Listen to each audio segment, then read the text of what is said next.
Discuss the types of marriage. The first is exogamy. Exogamy is a social rule that prohibits a person from marrying within a defined social group of which he is a member. So, a person cannot marry inside the group to which he belongs. Exogamy is the practice of marrying outside a socially defined group. Exogamy refers to the rules of avoidance in marital relationship. So, the rule of avoidance, which we have studied while we were discussing kinship, is followed in exogamy. Every community prohibits its members from having marital relationship with certain persons. Under this rule, marriage among close relatives, especially kins and same clans, is prohibited.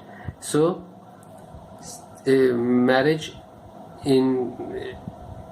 between the kins and same clan is not allowed in exogamy.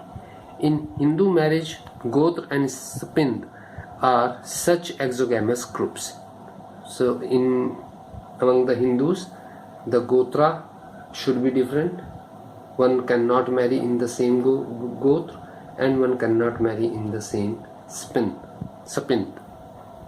As such exogamous groups, Gotra refers to the group of families which trace their origin from a common mythical ancestor and considered to be blood relatives.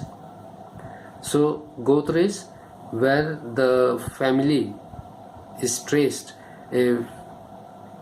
family's origin is traced from a mythical ancestor and considered to be blood relatives from the paternal side, from the father's side.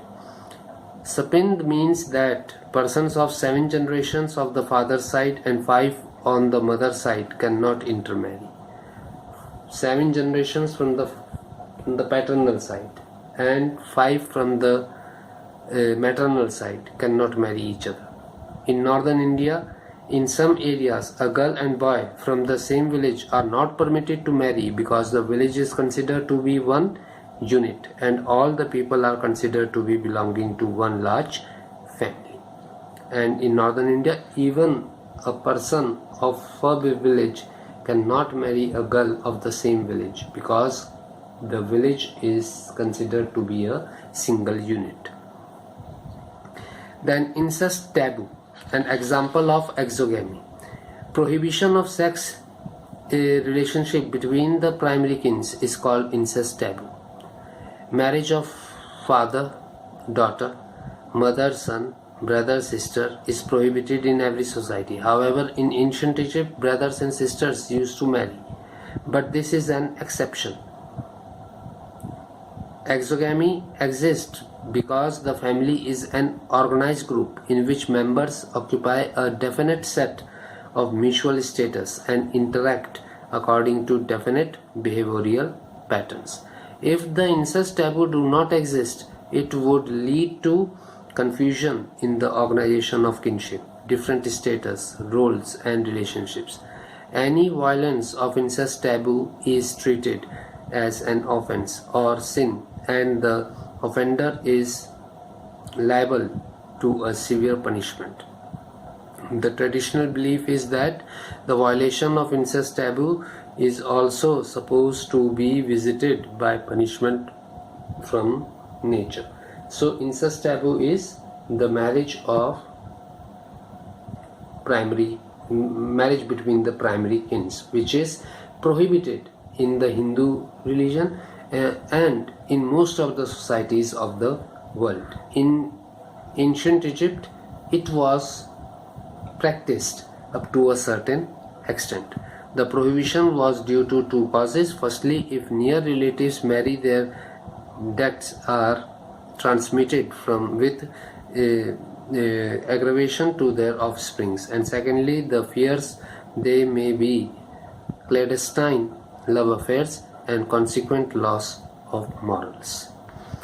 Then comes endogamy. Endogamy is a social rule that requires a person to marry within a defined social group of which he is a member. Marriage with members outside the group is prohibited. So in endogamy, a person will marry inside the group to which he belongs, and he cannot marry a person other than the group. In India, the caste is an endogamous group. A person is not allowed to expected to marry outside one's own caste. So the marriage in the caste is an example of endogamy. Endogamy is also practiced in relation to religion. A person of one religion is not expected to marry a person of another religion. A Hindu will never marry a Muslim, a Hindu will never marry a Christian, and vice versa.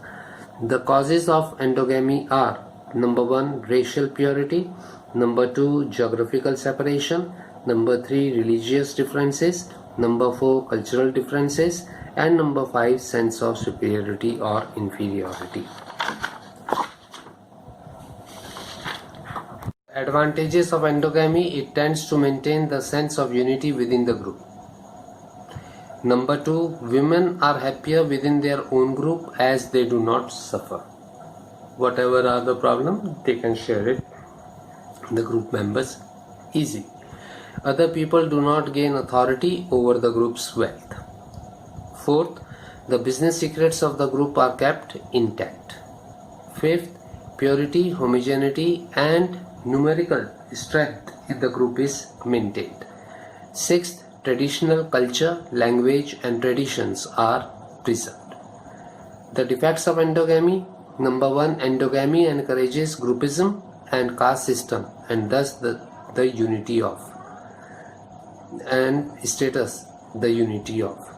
Number 3, the scope for choice of a life partner is limited, due to which malpractices such as unsuitable marriages, polygamy, dowry system, bride price, etc. are fostered. Number 3, it generates hatred and jealousy for other groups. The preferential or prospective mating rules of exogamy and endogamy. The rules of exogamy and endogamy may be preferential or prospective, leading to the following types of marriage. That is, the individual may choose a marriage partner from among a given circle of relatives, or he may be bound to choose only one such relative. So,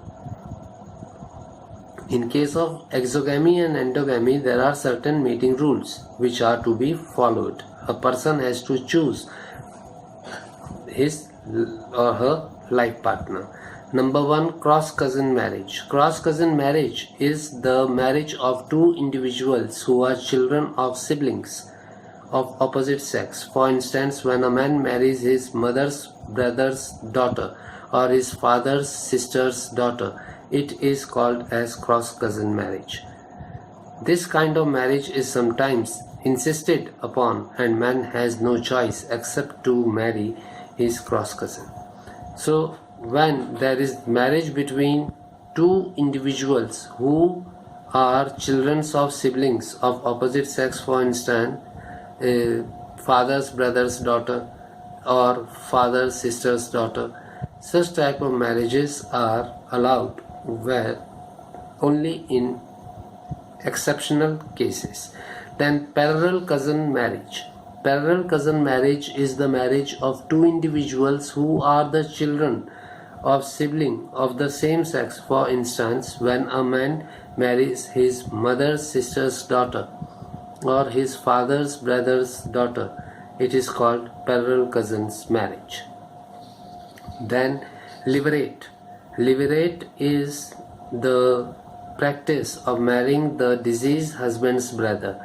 This practice is preferred due to the desire of preventing the family property and providing security to children. Then sororate. Sororate is the practice of marrying the deceased wife's sister. This is preferred to protect the children. This preferential or prospective or prescriptive marriages are preferred due to interfamiliar obligations and limit the range of choice of marriage partners.